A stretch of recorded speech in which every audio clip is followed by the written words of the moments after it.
More than 90% of almost all activity on the internet will be AI created. By default, we trust that everything that we have seen will completely flip by 180 degrees to by default, we don't trust who we interact with if there is not a way to verify the claim.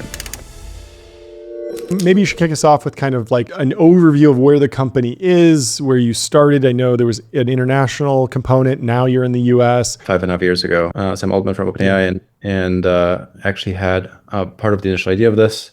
And we met. Both of us believed that AI will continue to make a lot of progress, and very likely we will see AGI within our lifetime, which back then was not like a common thing to say. Both of us believe that this is mostly going to be a tremendous force for good, and it's going to drastically accelerate science and technology, but also that we will need global scale infrastructure to kind of really make this a great outcome for everyone.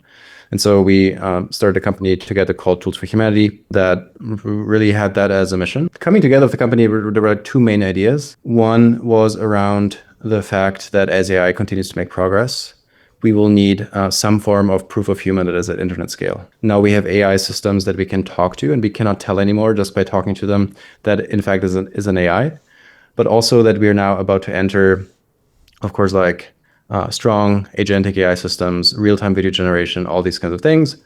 And so we will need a proof of human at internet scale. Otherwise, social networks, many of the places where we meet online, et cetera, will start breaking down. And so this was idea number one. It's like, how could you build such a system? And once you have built such a system, you can use that to launch a digital token by giving ownership in it to eventually every human. And as a result, you would create what will turn out to be the largest real human network on the internet. Going deeper there, you guys went to market internationally first. I'm sure you had a lot of temptation to really focus in San Francisco early on, right? This is an area where there's an extreme density of people that understand this broader vision that you guys have. So I'm curious, like thinking about, the decisions that went into that go-to-market, and then also giving our audience a sense of the scale of the operation. To the first part of the question, which is why did we not launch the United States much earlier? That had the simple reason that because Sam is a co-founder, everything we do has like a lot of visibility. Usually in the last administration, there was basically no regulatory clarity around how to behave as you build these crypto networks. Talk about bootstrapping the network and the user base with the token. Yeah, I think there's two reasons for that. All of these networks that we use, of course, they're absolutely meaningless if they're not at scale. So we can use very likely billions of dollars to kind of really get this network to scale. And so that means that everyone that actually joins this network gets a small piece of it through the Worldcoin token. And so you actually receive ownership in the quite literal network. But also, of course, that is an incentive to verify early on, where maybe the utility of the network is not fully there yet because it's subscale. The second idea is, of course, that like this is going to be very expensive to build, but then also extremely valuable. It's going to be very valuable to many of the largest internet companies, very likely, if we succeed in our mission. And so we need a business model, but not for us as a company, but for the entire network. And so that is the second piece. I think these tokens actually allow you to build a sustainable network. Can you talk about the scale of bot activity online? The University of Zurich actually ran an experiment of changing public opinion by using AIs to respond to just like a comment in subreddits. And they actually have been quite successful in changing the opinion of these subreddits, which is kind of crazy. And so, of course, we have like a similar problem, probably at meaningful scale on X, and very likely now every other social network. A big trigger point will be once you have an open source, very competent agent. That's where like things will get quite exponential. More than 90% of almost all activity on the internet, almost all content on the internet will be AI created sometime after.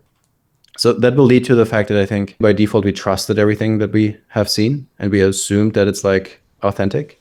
I think that will completely flip by 180 degrees to by default, we don't trust what we see. We don't trust who we interact with if there is not a way to verify the claim. In a couple of years, I think almost everything on the internet we will do with help of an AI because it will just make our writing better, it will make our thinking clearer. And so I think that is actually not really a problem. I think, and in some sense, the way we actually think about it is we think a lot about agents and agent delegation these days.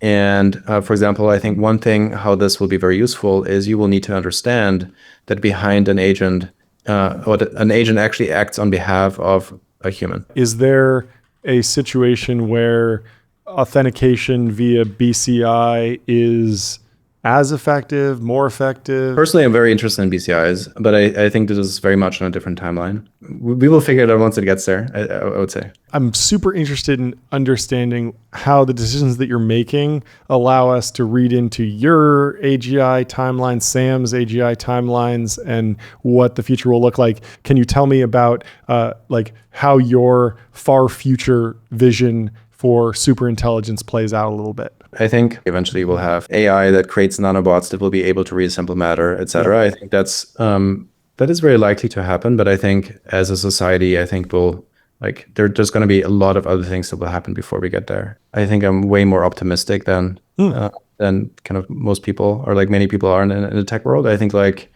the default outcome is that these AI systems will just be incredible tools for us. And I think they will be widely accessible. And I think the frontier labs will make these accessible to kind of a wide population for quite a long time. At some point, you might get into kind of this true superintelligence territory where maybe the government steps in.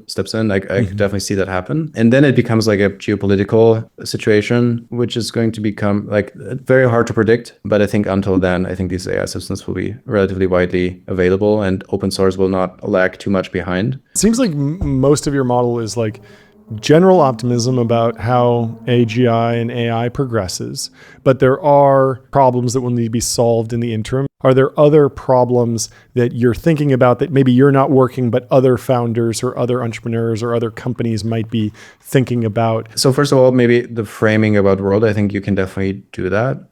But I think the other framing is, as a result of the technology, I think we will create one of, or if not the largest real human network on the internet, which I think will create a lot of value. So like it's not just preventing the bad, it's also creating the good that I think really matters here.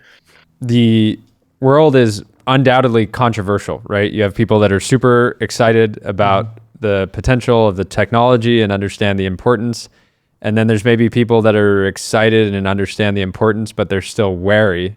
Yep. And then there's like the whole other side of people that are just like, no, you're never going to scan, you know, you're never going to get my eyeball. Don't even, you know, keep. I don't even have pre-check. Yeah. Those types. But what do you say to the people kind of in the middle that are kind of like interested, but kind of wary or maybe on the fence, you know, when you're talking to them one-on-one? You know, I think like we have very, very high conviction around both the importance of this technology and how the technology is built. Like, I think it has all the properties that we will need as a society for such a technology, in that sense that it's anonymous, it is scalable, it can be inclusive. Like all of those things I think will end up mattering a lot, like maybe much more than is kind of visceral at that point in time. But I think in the next 12, 24 months, I think it will become relatively obvious. Different parts of the world will end up with different trade-offs. Like maybe some parts of the world will just require government IDs on pretty much every part of the internet. Yeah, so the government would track you on every single place you go on the internet, every web page. They could, in theory. Could. Yeah. I'm not saying they would. And I think it really depends on which part of the world you're in. Sure. But I think that's just not a great outcome. If we do everything in the right way over the next couple of years, I hope that our brand will become something like the Signal Messenger, where like I think totally this is like the anonymous high trust solution that you can use. And other people will have other solutions. I think there will be a lot of competition around that space because I think it will become a relatively big one.